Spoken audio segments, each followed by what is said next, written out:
Machiavelli के इस video में हम जो उसने प्रिंस को सजेशन दी हैं उनके बारे में पढ़ेंगे।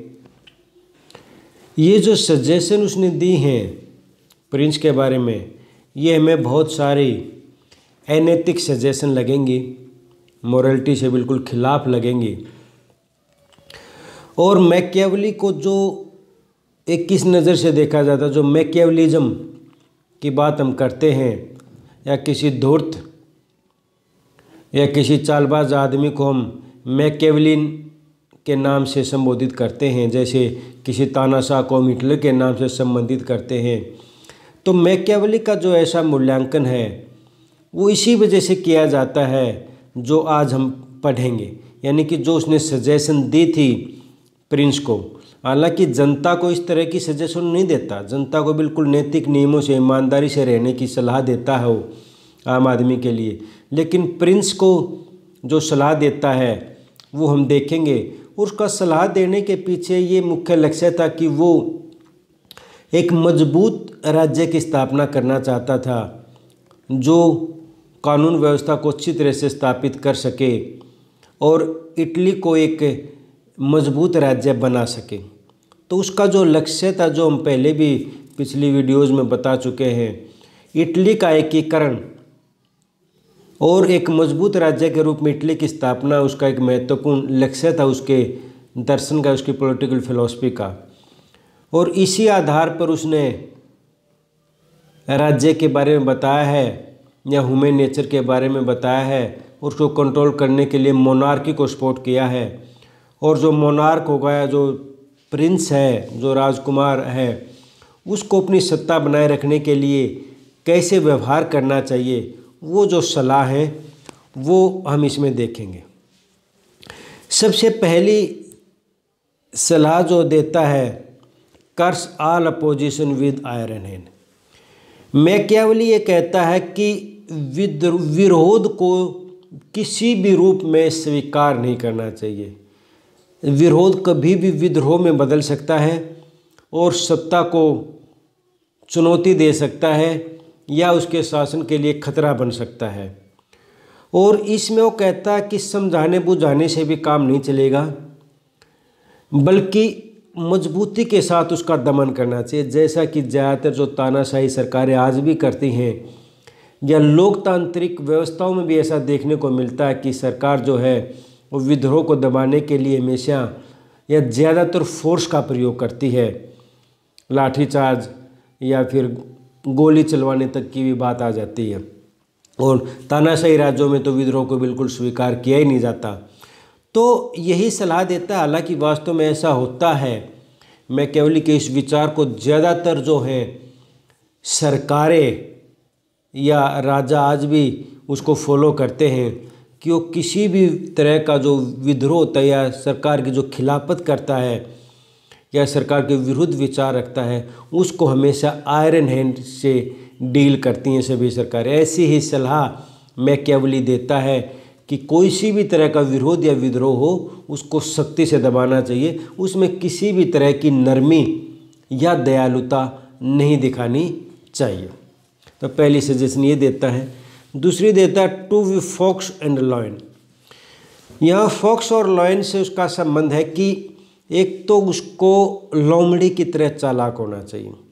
चालाक यदि शासक होगा तो यदि विद्रोही या दूसरे देश की सरकार या राज्य के खिलाफ यदि कोई साजिश करेंगे तो उस जाल में नहीं फंसेगा, पहले से उसको भांप जाएगा।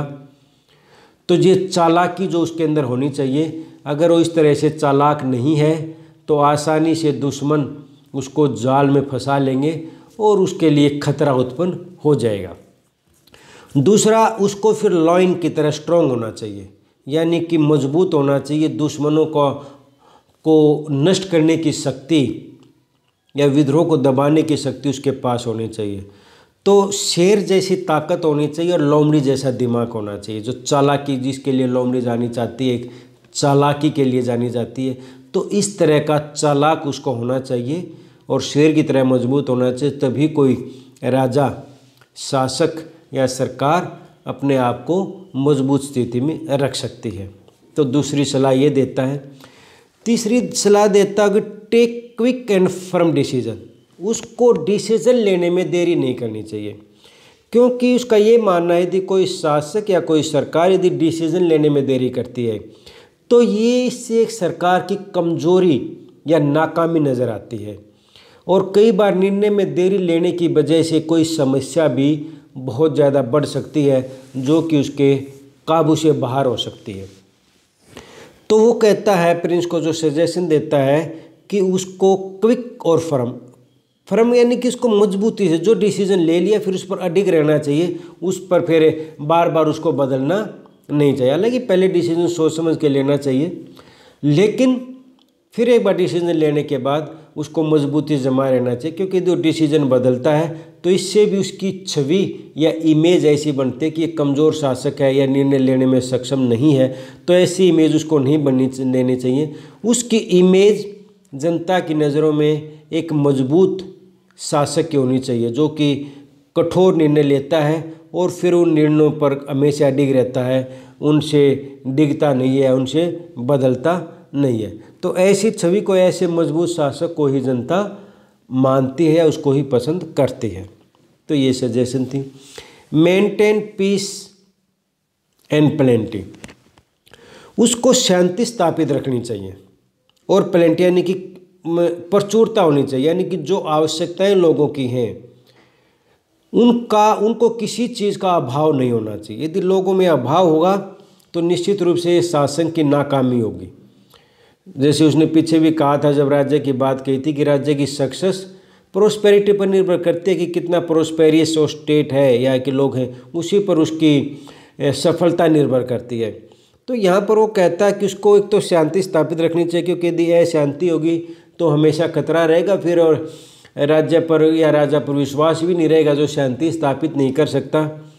और यदि लोगों को भाव होगा तो भी इसका दोष शासक के सिर पर ही आएगा और उसके लिए खतरा बनेगा।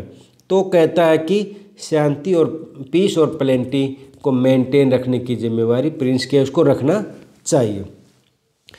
जैसा कि पिछले ही बताया था, well trained regular army with native trips.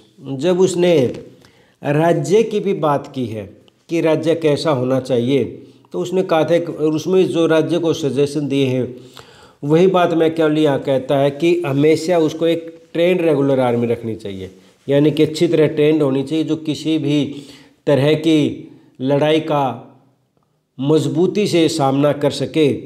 और रेगुलर आर्मी का मतलब ये नहीं है कि जब ज़रूरत पड़ी लड़ाई की तब आर्मी बनाई इकट्ठी करी, हमेशा होनी चाहिए, चाहे शांति का काल हो चाहे युद्ध का काल हो, एक परमानेंट आर्मी जो आजकल देश रखते हैं, सेनाएं जो सरकारें रखती हैं, उसी तरह की उसने सजेशन दी थी। उनके पास एक रेगुलर आर्मी होनी चाहिए और उसमें उसी देश के लोग होने चाहिए, यानी कि इटली में दिमंते इटली के ही निवासी होने चाहिए, क्योंकि उनकी राष्ट्रीयता या उनकी राष्ट्रभक्ति हमेशा अपने देश के प्रति ही रहेगी।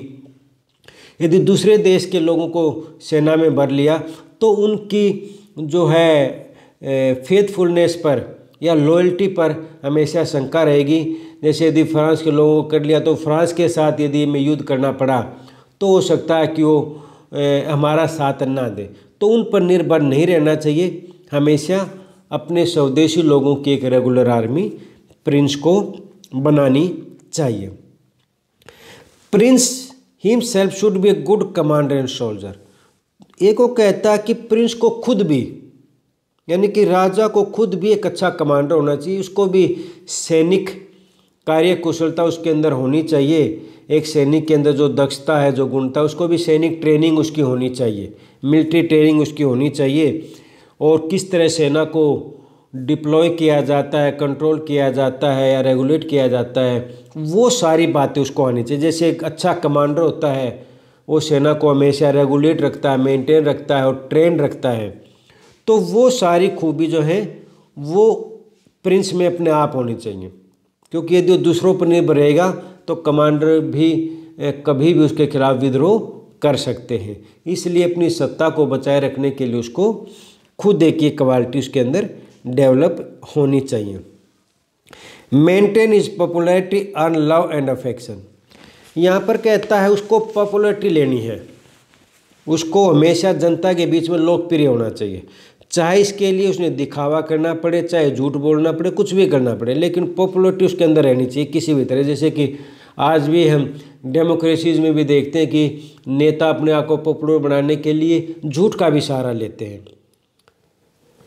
लोगों को धोखा भी देते हैं। तो इसी तरह की सलाह ये देता है मैकियावेली भी कि उसको लोगों का प्यार सम्मान प्राप्त करना चाहिए। हालांकि आगे फिर कहता है सम्मान चाहे किसी भी तरह से प्राप्त करे, चाहे उनको डरा के ले। हालांकि वो कहता है जहाँ पर भय और प्रेम की बात आती है तो भय जरूरी है। कई बार एक कहावत आती है कि बिना भय के प्रीत नहीं। तो उसी तरह की बात कहता है मैकियावेली कि जब तक तो लोगों के अंदर डर नहीं होगा तो प्रेम भी नहीं होगा, यानी कि शासक के प्रति सम्मान भी नहीं होगा। हालांकि यहाँ तो ये कहता है कि उसको लोगों का प्यार या अफेक्शन प्राप्त करने की हमेशा कोशिश करनी चाहिए, उसको पॉपुलरिटी या पॉपुलर होने का प्रयास करना चाहिए, जनता में लोकप्रिय होना चाहिए, तभी उसकी सत्ता ज़्यादा मजबूत रहेगी। Try to cultivate public spirit and patriotism, जैसा कि हालांकि जो सलाह मैकियावेली देता है सारी चीज़ें फॉलो करते हैं आज भी सारी सरकारें या सारे राजा, इन्हीं सिद्धांतों को फॉलो करते हैं, कुछ कम कुछ ज़्यादा, लेकिन करते सभी इसी को फॉलो हैं। तो उसने कहा था कि उसको पब्लिक स्पिरिट और पैट्रियटिज्म, यानी कि लोगों के अंदर देशभक्ति की भावना बढ़नी चाहिए। उनको हमेशा ये सिखाना चाहिए कि देश बहुत बड़ा है, तुम्हें देश के लिए मर मिटना चाहिए। उनके अंदर ऐसी भावना बढ़नी चाहिए कि वो हमेशा देश के हित में अपने आप को न्योछावर करने के लिए भी, अपनी कुर्बानी देने के लिए भी तैयार रहें। ये हम आज अपने देश में भी देखते हैं, सभी देशों में होता है। जो राष्ट्र राज्य की विचार डेवलप हुआ था राष्ट्रीयता का, वो इसी के ओतप्रोत है। जो हम नेशनलिटी की बात करते हैं, राष्ट्रभक्ति की बात करते हैं, देशभक्ति की बात करते हैं, वो क्या है कि लोगों के अंदर ऐसी भावना भरना कि वो देश के लिए मरने मिटने को तैयार हो जाए। वो हमेशा इस बात को स्वीकार कर लें कि देश पहले है और हम बाद में हैं, देश रहना चाहिए, हम रहें या ना रहें। तो कहता है इस तरह की भावना अपने लोगों के मन में भरनी चाहिए, शासक को अपने आप को मजबूत बनाए रखने के लिए। अब अगला जो कहता है वो should be better fear than love, जो मैंने अभी बात कही थी। यदि एक चीज़ों में छटनी करनी पड़ जाए कि जनता का प्यार ज़्यादा ज़रूरी है या जनता का भय ज़्यादा ज़रूरी है, तो यहाँ मैकियावेली कहता है भय ज़्यादा ज़रूरी है। प्यार जनता चाहे शासक से करे या ना करे, लेकिन जनता से डरे ज़रूर, क्योंकि डरेगी तो रेगुलेट रहेगी, सिर्फ प्यार करने से रेगुलेट नहीं रहेगी और शासक को हमेशा खतरा बना रहेगा। क्योंकि प्यार कभी भी ख़त्म हो जाएगा शासक के प्रति या देश के प्रति, लेकिन भय रहेगा तो हमेशा डर के काम करें। क्योंकि उसमें जैसे कि हमने देखा था आदमी का स्वभाव भी ऐसा चित्रित किया है जो कि दबाव से ही मानता है, उसका ऐसा स्वभाव नहीं। तो अगर दबाव नहीं होगा, भय नहीं होगा, तो लालची है, स्वार्थी है, अवसरवादी है, झगड़ालू है, तो वो फिर नहीं मानेगा। तो यहाँ पर ये कहता है कि भय जरूर होना चाहिए शासक का जनता के प्रति। आज भी हमारी सरकारों के प्रति बहुत सारे हम नियमों का पालन सिर्फ इसलिए करते हैं कि हमें भय होता है सरकार हमें सजा देगी या कानून हमें सजा दे सकता है। Maintain utmost secrecy in the conduct of the states affair, यानी कि गोपनीयता रखनी चाहिए। सरकार क्या फैसले ले रही है, किसके साथ क्या करे, किसको क्या सज़ा दे रही है, किसके साथ क्या समझौता किया, संधि की है, एक गुप्तचर व्यवस्था भी उसकी मजबूत होनी चाहिए। वो और उसके सारे जो है गोपनीयता होनी चाहिए। जनता को उसकी कैसे शासन चल रहा है, कौन क्या कर रहा है, इसकी जानकारी जनता को नहीं होनी चाहिए। क्योंकि वो कहता है ज़्यादा जानकारी होगी तो ज़्यादा कमियाँ निकलेगी, जनता को सरकार की कुछ कमजोरियों का ही पता चलेगा। तो यहाँ पर वो सिक्रेसी पर जोर देता है, इनकी गोपनीयता पर जोर देता है कि गोपनीय होने चाहिए सरकार के काम का। Allow to use dishonest mean for interest of state, वो कहता कि राज्य के हित में यदि अनैतिक या बेईमानीपूर्ण साधन भी अपनाने पड़े तो गलत नहीं है। राज्य का हित सर्वोपरि है। राज्य के हित के लिए, राज्य की मजबूती के लिए यदि झूठ भी बोलना पड़े, किसी को धोखा भी देना पड़े तो वो गलत नहीं है। यहाँ पर वो कहता है कि सभी साधन उचित हैं यदि हम अपने साध्य को प्राप्त कर लेते हैं। साधनों का कोई महत्व नहीं है, अच्छे या बुरे कैसे भी हो सकते हैं, वो सब जायज़ ठहराता है मैकियावेली अपने विचारों में। हालांकि इन्हीं बातों के आधार पर मैकियावेली को बिल्कुल ये कहा जाता है कि उसने बहुत अनैतिकता को बढ़ावा दिया है, लेकिन उसका लक्ष्य फिर भी यही था, interest of state. Keep away himself from the women and property of its subject. ये हम पहले ही बता चुके कि आदमी अपने पिता की मृत्यु को भूल सकता है लेकिन अपने संपत्ति के नुकसान को नहीं भूल सकता। तो सिटीजन्स के लिए महिलाएं और प्रॉपर्टी बहुत महत्वपूर्ण है। यदि इन पर किसी तरह की कोई आँच आती है तो वो फिर विद्रोह करने से नहीं हिचकते, और यदि राजा इस तरह से जनता को विद्रोह के लिए उकसाता रहेगा तो एक दिन उसकी सत्ता खतरे में पड़ सकती है। तो इसलिए मैकियावेली कहता है कि प्रिंस को या राजा को लोगों की, नागरिकों की, महिलाओं और उसकी संपत्ति से हमेशा अपने आप को दूर रखना चाहिए, उनको छीनने का बिल्कुल भी प्रयास नहीं करना चाहिए। Should be a good showman, वो एक अच्छा शोमैन, यानी कि दिखावा बहुत अच्छा करता हो, दिखावा ऐसा करता हो बहुत मजबूत है, बहुत दृढ़ निर्णय लेने वाला है, बहुत दयालु है, बहुत जनता का हितैषी है, हमेशा देशभक्ति की बात करता है। तो हमेशा दिखावा ऐसा करे कि बहुत अच्छा शासक है, बहुत योग्य है, बहुत मजबूत, बहुत ईमानदार शासक है। तो ये दिखावा बहुत ज़रूरी है, और यही चीज़ें हम अपनी भी राजनीति में देखते हैं कि नेता दिखावा बहुत अच्छा करते हैं, हमेशा देशभक्ति की बात करते हैं, चाहे खुद कितने भी करप्ट हों हमेशा ईमानदारी की बात करते हैं, हमेशा अपने आप को कहते हैं कि हम तो चुनाव की बात आती है हम तो चुनाव में पूर्ण बहुमत से जीतेंगे, किसी भी तरह से हमेशा कमजोरी का परिचय नहीं देते। तो प्रिंस को सलाह देता है कि उसको एक गुड शोमैन होना चाहिए, उसको दिखावा बहुत अच्छा करना चाहिए, दिखावे का बहुत महत्व है। Must avoid the company of flutters, उसको चापलूसों से दूर रहना चाहिए। प्रिंस के जो चापलूस होंगे उसको सही स्थिति का ज्ञान नहीं होने देंगे, सही सूचना उसके पास नहीं आने देंगे, और योग्य व्यक्ति उससे दूर चले जाएंगे। तो यहाँ पर कहता है कि हमेशा उसको चापलूसों से दूर रहना चाहिए, चापलूस सत्ता के लिए खतरनाक हो सकते हैं।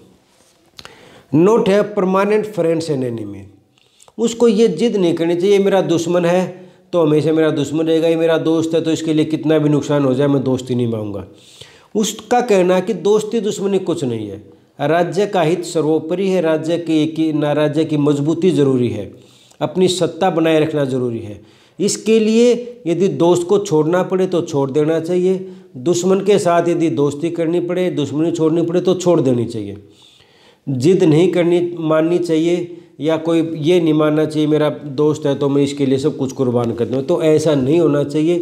कोई भी परमानेंट दोस्त या दुश्मन नहीं होना चाहिए, जैसा कि आज भी राजनेता भी इस बात को कई बार कहते हैं कि हमारा परमानेंट दोस्त दुश्मन कुछ नहीं है, जहाँ पर जैसा हमारा स्वार्थ पूरा होता हम कर लेते हैं। हालांकि कहते हैं हम देश हित के लिए करते हैं लेकिन अपने स्वार्थ के लिए करते हैं। तो यही बात मैकियावेली कहता है कि उनको, प्रिंस को अपने स्वार्थ के लिए इस तरह से दोस्त दुश्मनों को बदलते रहना चाहिए, परिस्थितियों के अनुसार, अपने स्वार्थ के अनुसार, या अपनी सत्ता को बनाए रखने के लिए, कह सकते हैं अपने देश के हित के लिए, किसी भी रूप में।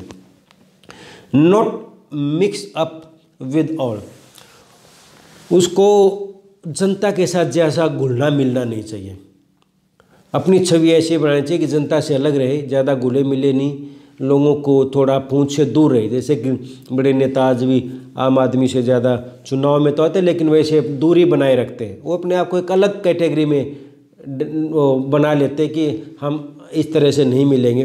तो राजा को ये सलाह देता है कि ज़्यादा मिक्सअप, जनता के साथ घुलना मिलना नहीं चाहिए, घुलने मिलने से ज़्यादा कमजोरियों का ही पता चलता है, तो और जनता के मन में उसका आदर भी कम होता है। तो एक छवि ऐसी बनानी चाहिए जैसे राजा महाराजाओं की पहले छवि होती थी, बिल्कुल अलग शान से रहना, तो इस तरह से उसको ऐसे शान से रहना चाहिए और आम आदमी के साथ घुलना मिलना नहीं चाहिए। तो एक ये सलाह देता है। इसके अलावा कहता है कि उसके पास इंटेलिजेंस सिस्टम अच्छा होना चाहिए, यानी कि खुफिया तंत्र बहुत मजबूत होना चाहिए। आज भी सभी सरकारें अपनी अपनी खुफिया एजेंसीज रखती हैं। यदि खुफिया एजेंसीज उनके पास नहीं होंगी तो उनको फिर दुश्मन की चाल का पता नहीं लगता। और सत्ता के दुश्मन बहुत होते हैं, हमेशा उसको तख्त से हटाने के लिए कई लोग साजिश रचते रहते हैं और लगातार रचते रहते हैं। तो उनको ये जो भी साजिश हैं इनका पता करने के लिए या जो भी विरोधी हैं उनका दमन करने के लिए कौन है, इसके लिए एक अच्छा इंटेलिजेंस सिस्टम यानी कि खुफिया तंत्र जो है वो प्रिंस के पास होना चाहिए, उसको ऐसा डेवलप करना चाहिए। नॉट अंडर एस्टिमेट एनिमीज, दुश्मन को कहते हैं ना, दुश्मन को कभी कमज़ोर नहीं समझना चाहिए। तो उसी तरह की बातें यहाँ पर मैकियावेली करता है कि राजा को या प्रिंस को कभी भी किसी भी दुश्मन को कमज़ोर नहीं समझना चाहिए, अंडर एस्टिमेट नहीं करना चाहिए, और दुश्मन को ज़्यादा से ज़्यादा और जल्दी से जल्दी जितना नुकसान पहुंचा जाए उतना करना चाहिए। उसको समाप्त करने का, एलिमिनेट करने का हमेशा प्रयास करना चाहिए। Destroy freedom when occupied new territory, तो जैसा कि हमने स्टेट में जब इसने सजेशन दी थी कि राज्य को विस्तारवादी होना चाहिए, एक्सपेंशनिस्ट होना चाहिए, उसको एक्सपेंशन करते रहना चाहिए, उसको फैलाता रहना चाहिए। तो यहाँ पर इसको सलाह देता जब भी वो किसी टेरिटरी को ऑक्यूपाई करे यानी कि छीन ले तो वहाँ के लोगों को खुश करने की कोशिश नहीं करनी चाहिए, बल्कि ज़बरदस्ती यानी कि क्रूरता से उनको दबाने का प्रयास करना चाहिए। उनको किसी भी तरह की फ्रीडम उनको नहीं देनी चाहिए, उनको पूरी स्वतंत्रता उनकी नष्ट कर देनी चाहिए, क्योंकि वो आसानी से उसकी स्वामित्व स्वीकार नहीं करेंगे और डरा के धमका के ही रखने पड़ेंगे। तो एक सलाह ये देता है कि ऐसे नागरिकों की पहले स्वतंत्रता बिल्कुल समाप्त कर देनी चाहिए, किसी भी तरह के अधिकार उनको नहीं देने चाहिए, तभी उनको आप मिला के रख सकते हो। हालांकि बाद में कुछ सुधार हो सकते हैं, लेकिन शुरू में ये दिखाए कि मजबूत शासक को उनको मजबूती से कंट्रोल करना चाहिए। फॉलो एक्सपेंशनिस्ट पॉलिसी, ये पहले ही बता चुके हैं कि उसको हमेशा राज्य की सीमाओं का विस्तार करने का प्रयास करना चाहिए, यानी कि कमज़ोर राज्य आसपास के जो है उनको अपने में या उनका कुछ क्षेत्र अपने में मिलाने का प्रयास हमेशा करना चाहिए, क्योंकि इससे राज्य की और ज़्यादा मजबूती मिलेगी और उसको दूसरे राज्यों से मुकाबला करने में उसकी स्थिति ज़्यादा मजबूत होगी। शुड बी माइजर और lavish in keeping with the general feeling of his subject, तो कई बार तो उसने उदारता का परिचय देना चाहिए, कई बार उसने कंजूसी का परिचय देना चाहिए। तो ये डिपेंड करेगा परिस्थितियों के अनुसार पर। कई जगह पर उसको ऐसी कंजूसी दिखानी चाहिए, कुछ नहीं देना चाहिए। कई जगह पर ऐसा व्यवहार करना चाहिए कि वो तो बहुत उदार है, लोगों की बहुत ध्यान रखता है। तो और एक बात और भी कहता है मैकियावेली, जो यहाँ पर नहीं लिखी है, कि वो कहता है कि जो अच्छे काम हैं जैसे इनाम बांटना है, उदारता काम करना, वो हमेशा राजा को अपने हाथ से करने चाहिए ताकि उसकी छवि सुधरे। और जो ऐसे काम है यानी कि विद्रोह दबाना है, किसी की हत्या करनी है या लोगों को के खिलाफ और कोई अत्याचार करना है, वो उसको दूसरों के माध्यम से करवाने चाहिए और लोगों के माध्यम से, वो अपने हाथ से नहीं करने चाहिए। तो इससे उसके प्रति गुस्सा कुछ कम होता है। तो इस तरह कहता है कि उस तरह से उसको अच्छे काम खुद करने चाहिए और अत्याचारी काम दूसरों के माध्यम से करवाने चाहिए। तो यहाँ भी कहता कि उसको परिस्थितियों के अनुसार कभी बहुत दरियादिली दिखानी चाहिए, भाई अच्छा है, कभी इसको बहुत कंजूसी दिखानी चाहिए, तो परिस्थितियों पर डिपेंड करता है। तो ये कुछ सलाह प्रिंस को देता है। हालांकि ऐसी सलाह वो नागरिकों को नहीं देता, नागरिकों को इस तरह व्यवहार रखने की बात नहीं करता है, नैतिकता की बात नहीं करता। वो कहता है नागरिकों को, तो उसने मॉरलिटी का डबल स्टैंडर्ड बनाया है, शासक के लिए अलग और जनता के लिए अलग।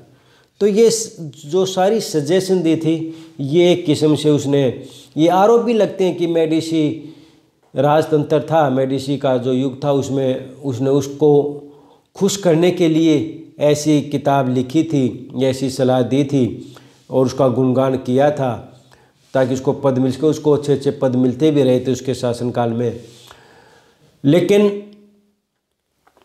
फिर भी इसकी आलोचना होती है।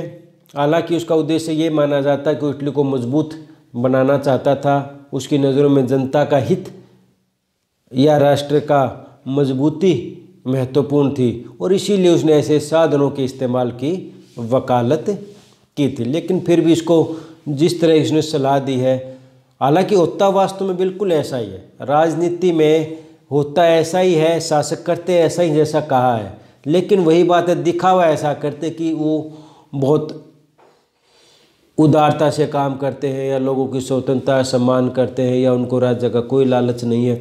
लेकिन सभी शासक, सभी सरकारें अपने आप को बनाए रखने के लिए कुछ थोड़े या ज़्यादा इन्हीं साधनों का प्रयोग करती हैं, या मैकियावेली ने जो सलाह दी है इन्हीं सलाह के अनुसार वो काम करती हैं।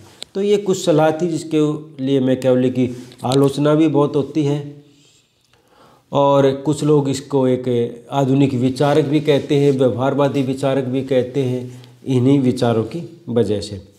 तो ये उसके सजेशन थी। अगले वीडियो में हम इसको एक एज ए मॉडर्न थिंकर क्यों इसको ट्रीट किया जाता है उसके बारे में पढ़ेंगे। धन्यवाद।